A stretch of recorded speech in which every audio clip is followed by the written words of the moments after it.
पाहूया पुढचं उदाहरण.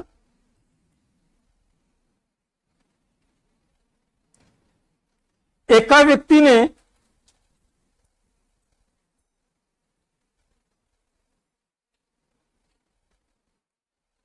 ₹4 3 संत्री या दराने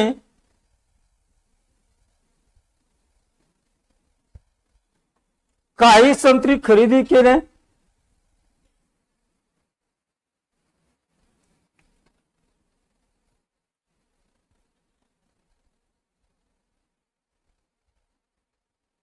आणि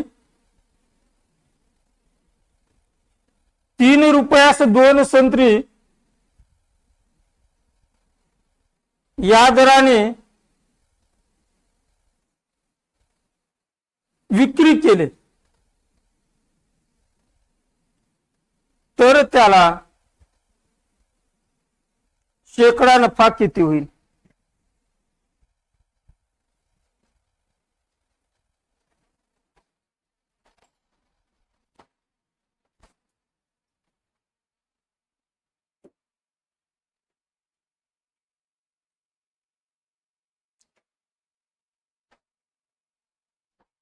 एक पद्धतशीर पुन्हा सांगतो आणि पुन्हा डायरेक्ट.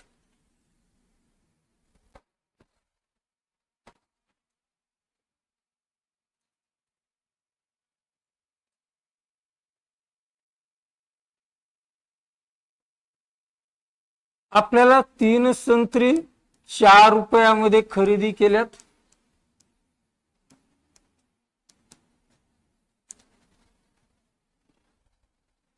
आणि 2 संत्री ₹3 विकले.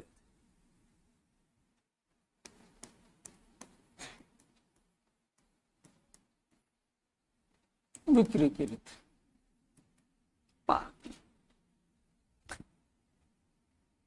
आता तसं जर विद्यार्थ्याचं जर कन्सेप्ट क्लिअर असतील, 3 संत्र्याला ₹4 घेतले काही अडचण नाही, 2 संत्री ₹3 विकले, त्याच्याकडे 3च संत्री जर असते तर 3 संत्र्याची किंमत ₹4.5 आली असती.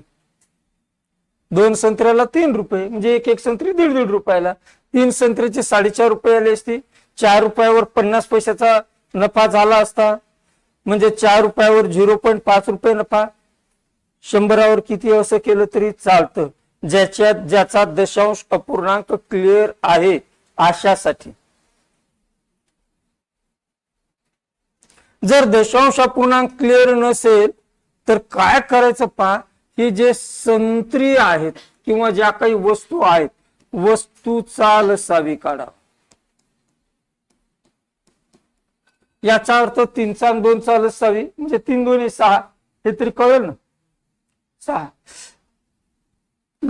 3 आणि 2 चा लसावी 6 आलेला आहे, वस्तूचा लसावी काढतोय. याचा अर्थ लसावी किती आला? 6. त्यानं 6 संत्री खरेदी केले आणि 6 संत्री विक्रीही केली असा विचार करा. पाहता पुन्हा सांगतोय, 3 संत्री ₹4 तर 6 संत्री किती रुपयाला?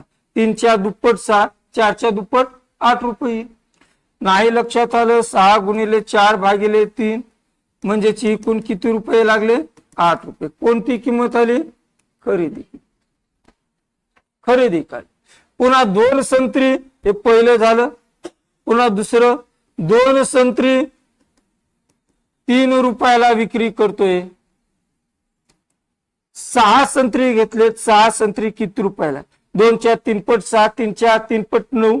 नाही लक्षात आलं, 6 गुणिले 3 भागिले 2 म्हणजेच काय? 9. घेतलं होतं कितक्याला? ₹8. विकलं कितक्याला? 9. किती रुपयाचा फायदा झाला? ₹1 फायदा झाला. कशावर झाला? खरेदी किमतीवर.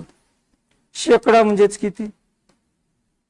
याचा अर्थ 108 म्हणजे 12.5%. जर कटवलं तरी किती येईल? 12.5%. 12.5%. 12.5% नफा. काही जणांना वाटलं कटवून दाखवा. 4 2 8, इथं 25, बे 1 बे 25 च्या निम्म काय येईल 12.5.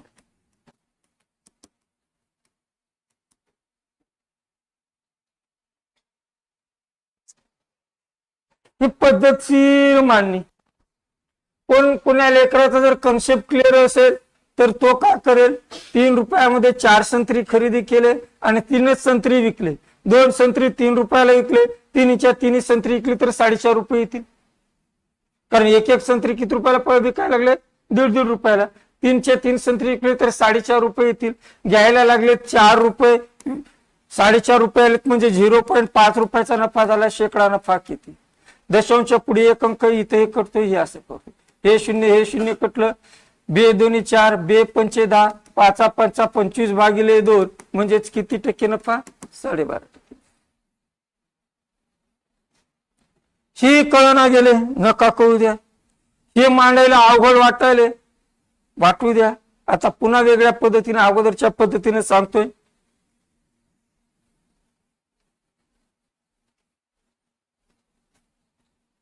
अगोदरच्या पद्धतीने सांग.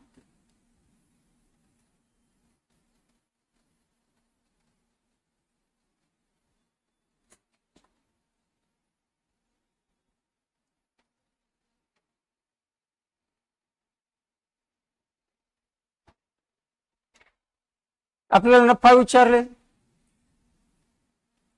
4 रुपयामध्ये 3 संत्री आणि 3 रुपयामध्ये 2 संत्री. हे खरेदी आहे, हे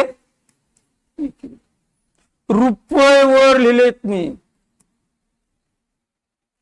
3चा आणि 2चा गुणाकार म्हणा, लसावी म्हणा, इकडे गुणिले 6 गुणिले 6 कर. 3 1 3 3 2 6. 8 रुपयाला खरेदी केले, बे 1 बे 6 9 रुपयाला विक्री केली. 8 रुपयाला घेतलं होतं, 9 रुपयाला विकले. 1 रुपयाचा फायदा झालाय. कशावर फायदा झालाय, 8 वर झालाय. शेकडा नफा म्हणजेच काय येईल, 12.5%.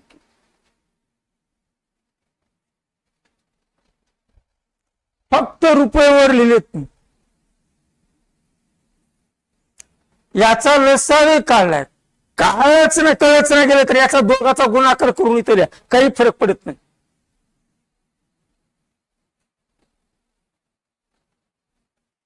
छेदाचा गुणाकार करायचं, लिहून टाकायचं, काय फरक पडत नाही, फक्त संख्या मोठी होईल.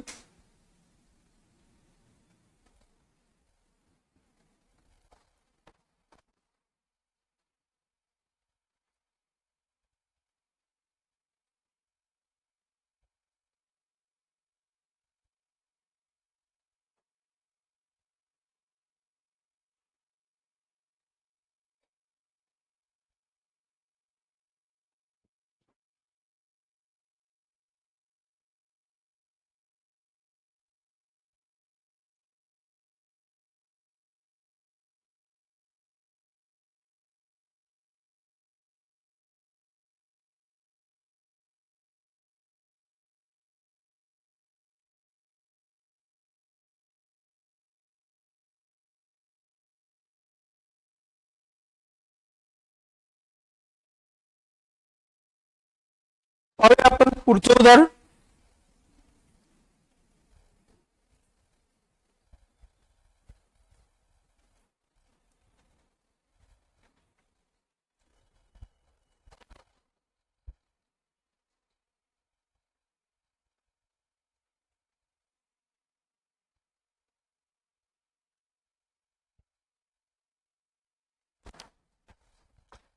एका व्यक्तीने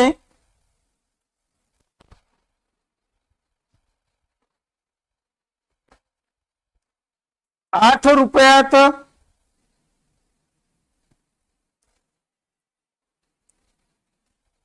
5 वस्तू खरेदी केल्या